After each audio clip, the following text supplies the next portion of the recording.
বন্ধুরা আমার, আমি কেরানীগঞ্জ থেকে বলছি। কেরানীগঞ্জে প্রচুর পরিমাণ লোডশেডিং, যেটা কল্পনা করা যায় না। এই লোডশেডিংয়ে ভয়াবহ অবস্থা বাসাবাড়ি থেকে কিংবা কারখানায় যে যেখানেই আছে।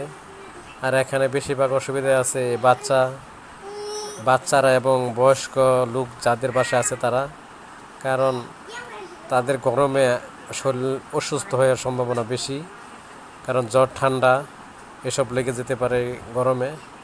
কারণ অতিরিক্ত গরম পড়ছে, এই গরমের কারণে এই আরও বেশি অসুবিধা। যেখানে লোডশেডিং প্রতিনিয়ত হইতেই আছে, ঘন্টা পর ঘন্টা, রাত নাই দিন নাই, যেখানে লোডশেডিং। এখানে কেরানীগঞ্জ এলাকা, যেখানে ঘনবসতি এলাকা, যে জায়গায় ছোট বড় অনেক শিল্প কারখানা আছে, ছোট ছোট কারখানা আছে। সেই কারখানায় প্রচুর পরিমাণ মানুষ কাজ করে, তাদের বাসা বাড়িও আছে। কিন্তু এত কষ্ট করে কাজ করে যদি আপনার বাসা বাড়িতে গিয়ে একটু আরামায়েশ না করতে পারে, তাহলে তাদেরও শরীর খারাপ হওয়ার সম্ভাবনা বেশি। কারণ এখানে পরিশ্রম করার পর একটু আরামায়েশ না করতে পারলে, ঠিকভাবে ঘুমাইতে না পারলে, তাহলে শরীর এমনি খারাপ হয়ে যাবে। তারা কেমনে কাজ করবে? সেই জন্য এই রাত একটা নাই, দুইটা নাই, তিনটা নাই, চারটা নাই, লোডশেডিং করতেছে। যেখানে রাত 12টার পরে ঢাকা শহর ছোটো ছোটো কারখানা বন্ধ হয়ে যায়, তারপরও কেন লোডশেডিংয়ে এই রাত 2টা, 3টা, 4টা বাজেও লোডশেডিং কেন? এটা জনগণ জানতে চায়, জনগণ জবাব চায় এই সরকারের কাছে। যেখানে 22 সাল 23 সালে এই দেশে কোনো লোডশেডিং ছিল না, এই কেমনে সে সময় লোডশেডিং ছিল না, সেই সময়টা আবার ফিরে পেতে চায় এই বাংলার মানুষ আর বাংলার জনগণ বলার কোনো জায়গা নেই। কার কাছে বলবে, কি বলবে? তাদের দুঃখ কষ্ট শোনার কোনো লোক নেই বাংলাদেশে। এই ডিজিটাল বাংলাদেশ কিংবা ডিজিটাল পৃথিবীতে কোনো দেশে কোনো বিশ্বে কোনো লোডশেডিং আমার মনে হয় এভাবে নাই। সেই জায়গায় বাংলাদেশ লোডশেডিং মুক্ত হওয়ার পরেও আবার কেন 2-3 বছর পর এরকম লোডশেডিং হইতেছে, সেটা আর দেখার বিষয়। সেটা কর্তৃপক্ষের কাছে জানতে চাই জনগণ, যেখানে ঘন্টার পর ঘন্টা লোডশেডিং করতেছে।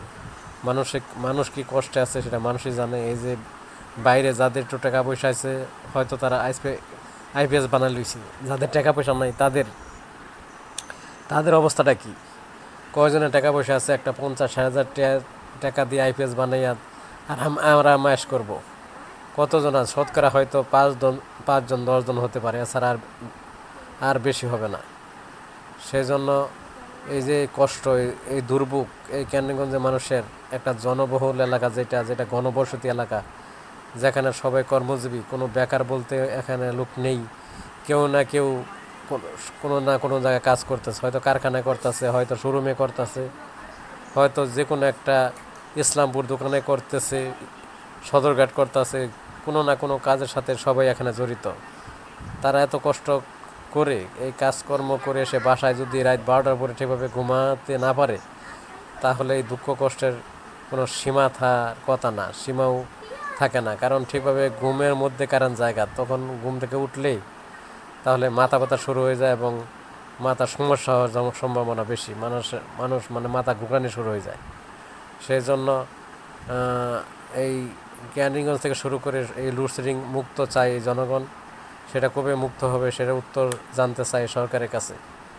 আর এই লোডশেডিংয়ে যে ক্ষয়ক্ষতি হইতেছে ছোটো ছোটো কারখানা, সেটার হিসাব তো বলাই যায় যে একটা কারখানায় কত লস হইতেছে, সেটা যারা কারখানা চালায় তারাই বলতে পারবে। সেজন্য সব দিক দিয়ে লস, কিন্তু কারেন্ট বিল তো আর কম আসে না, কারেন্ট বিল আরও বেশি আসে।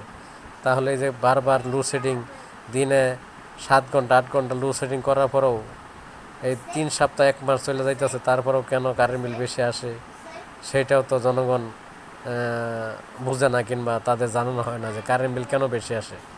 কারেন্ট বিল কম আসলে মনে একটা সান্ত্বনা দেওয়া যায়, সেটাও না। সব দিক দিয়েই জনগণের অসুবিধা, সব দিক দিয়েই জনগণের কষ্ট।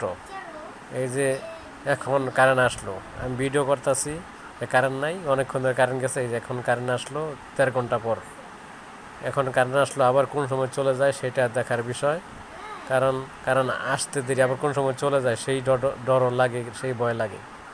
আর এই গরমের কারণে, অতিরিক্ত গরমের কারণে অনেকজনে 2 থেকে 3 বার পর্যন্ত গোসল করতেছে, যেটা আসলেই কল্পনার বাইরে। থ্যাংক ইউ সবাইকে, সবাই ভালো থাকবেন, আল্লাহ হাফেজ।